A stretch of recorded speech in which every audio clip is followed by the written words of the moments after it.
talking about the feedback from other people as you're walking through a church, how they talk about God. And the last point was about the importance of stained glass windows in a church. So what you think about them stained glass windows, Mr. Greg? Well, I think stained glass windows are important. The original function of stained glass windows was to help teach the Catholics the stories from the Bible. Okay. Yeah, because that's true. They build a stained glass window to be a picture of something from the Bible, so that the ministers can then use that as an example for their sermons. Oh, you mean like a point of what do you call them things in a meeting that you present, your presentation? Oh, PowerPoint? PowerPoint, man. Look at stained glass windows are PowerPoints. Wow. That's a pretty good way of twisting that, man. That's pretty good. So didn't you recently see some stained glass windows? I did. Don't you? Yeah, we were talking about the history and the tours, and even them Anglicans have stained glass windows. They had stained glass windows. Well, tell us about them stained glass windows, Mr. Well, originally they didn't, but they built the church in 1832. They did not have stained glass windows. Then, it was not until after the Civil War, and they rejuvenated the church, and they put stained glass windows in. But then they had a revitalization of the church. Well, when the church moved to the new location, that congregation moved to a new location and took the stained glass windows with them to the new building. Okay. It's still being used in a building on the new campus. But when they did the revitalization of the building, between 95 and 02, they did put some stained glass windows back in. One of the windows was donated by the children of a gentleman who helped with the revitalization, but he died during the process. Okay, and so the children donated this stained glass window.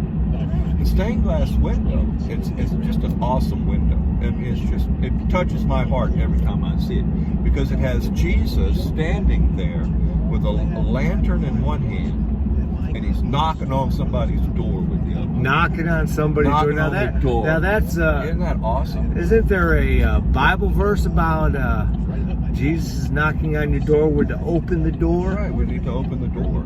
Wow, that's pretty good. So tell us more how it touches you. Well, because then it gives me the opportunity to express my thinking on that Jesus knocking on the door, that he knocks on the door. Well, first of all, I've talked about how those children thought enough of their father and the work that he was doing to bring that stained glass window, to purchase that stained glass window for that building. Yeah, you don't see that very much nowadays, do you? Kids don't really care what their parents do. And the idea that they bought that particular window with Jesus knocking on the door. Let me in. Hey, let me in. I'm talking to you. I'm here. Are you listening to me? I want in. Let me in. You know, I'm looking for you. Come in. I want to come in. You know, let me into your life. Right? And that's the first thing. I think it's just awesome that. But you're getting very excited when you're on your tours. I do. You know, but then the other point is that it is Jesus knocking on the door, looking for people, wanting people to let him in. You know, and I bring that up on my tours. I'm talking to people about that. Look, there's Jesus knocking on the door. You know, let him in. Let him in. So you're telling them that Jesus is literally knocking on their door. Yes. Do they perceive it like that? Well, what can I do? It's not like I give them a question and answer period, afterwards. No. But I think what you're doing is planting a seed. You know, that's what the window does. Yeah. So stained glass windows, they're a PowerPoint of discussion. That's and then we're supposed to plant seeds. That's right. And that's what you're doing. You're planting seeds. That's right. You know, you're even trying to cultivate it a little bit, huh? Cultivate the soil, water it. You know. That's right. Now they have other windows there that wasn't. I mean, that the group that did the church put in there.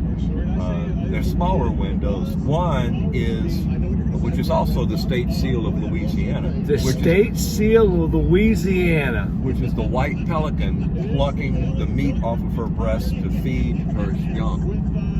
Oh, okay. So Because she's she mutilating herself. Yes. Okay.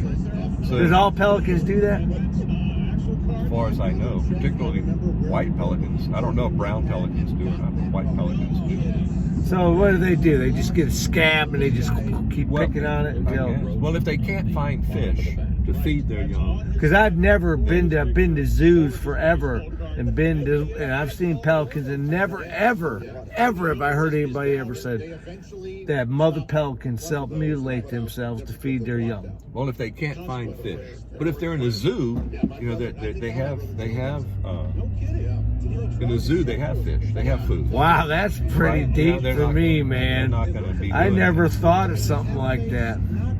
You know? But it's the idea is that the church, again, it's The a church? PowerPoint. Oh, PowerPoint. That Jesus feeds us with his flesh and blood.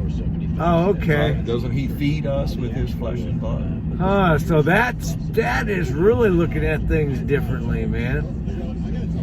It's- That's a seed planting right there, ain't it? that's right. It might not be the way we understand it to be, you know, like some people, they would took that kind of weird, but it's true what you said. It's how it's pointing directly back to Catholicism, man. That Jesus, that's right. That feeds he is us.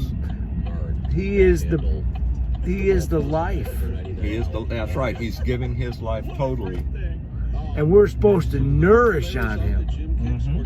Yeah, that's right. We're gonna have to take that up in a whole nother segment, Mr. Greg. Well, okay. But I really like the point of how you connected that, because maybe other people are also connecting it that way. I never would have ever thought that that's what the pelican was doing in mine. And of course, I've never seen the photo. But anyways, we're going to close here, get a cup of coffee, and we'll be right back. And here's looking at you. Don't be afraid.